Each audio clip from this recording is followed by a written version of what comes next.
данга ороогоор энэ дэмжигдэх чинь 9 гишүүн сууж байна. Эсвэл дэмжиж энэ санал дэмжигдэнэ. Тэгэхээр би гишүүдээс агуулх одоо санал болгох хүсэж байгаа зүйл юу вэ гэхээр дэлхийд өнөөдөр эдийн засаг, геополитик, улс төр энэ нөхцөл байдал их өөр байгаа нөхцөлд хамгийн энгийн буюу улаан загалмай яригддаг одоо мөн чадвартай адилхан хамгийн энгийн бид нэрээ нөгөө тоглож болох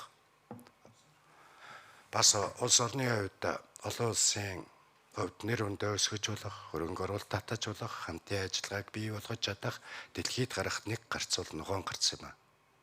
Монгол руу орж ирдэг ногоон гарц, Монголоос гарах ногоон гарц энэ гүрийг бид нар барихад бас өөрсдөө тус нэмэр болох ёстой.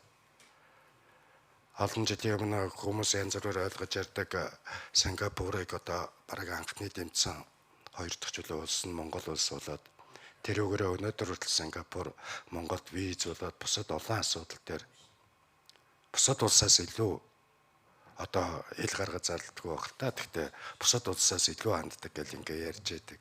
Бусад улс орн дээр ч гэсэн иймэрхүү зүйлүүд яригддаг шүү дээ. Нобелийн гишүүн болох гэж бид нар 10 хэдэн жил санал хураалтаар авах гэж явсан. Тэгэхээр дэлхийн өөрөө одоо энэ ногоон хандлага, ногоон суурин дээр ногоон үзэл баримтлал гэдэг чинь өөрөө баруун зүүнтийн үзэл биш болсон. Төв үзэл болсон. Ганцхан дэлхий байгаа. Коммунист байна уу, социалист байна уу, либерал байна уу, консерватив байна уу, хаан засагтай байна уу, тэрнээс үл хамааран энэ ногооныг ярьдггүй зүйл гэж дэлхий дээр ярьдггүй засгийн газар ярьдггүй улс төрийн нам ярьдггүй иргэн аж ахуй нэгж байгууллага, олон улсын байгууллага байхгүй болсон. Тэгэхээр энэ хандлага өөрчлөгдөж байгаа явж байгаа энэ зам дээр бид нэр урагшаага төрүүлж эхний игнэнд нь хамт алхах хэрэгтэй. Монгол улс.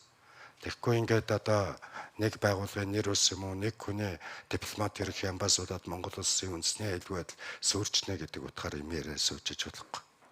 Харин дэлхий дээр коммунист нам, консерватив нам, ардчилсан нам, демократ нам энд нар хоорондоо өөдөөдөөс хараад ямар ч маргаангүй ярилцаж болдог зүйл бол дэлхийн байгууллага орч. Ямар ийзэмтэй, ямар үзэл баримталтай, ямар засаглалтай, ямар байхаас үл хамааран хоорондоо дайжчихсэн ч ярьж болдог зүйл бол энэ бас мөн.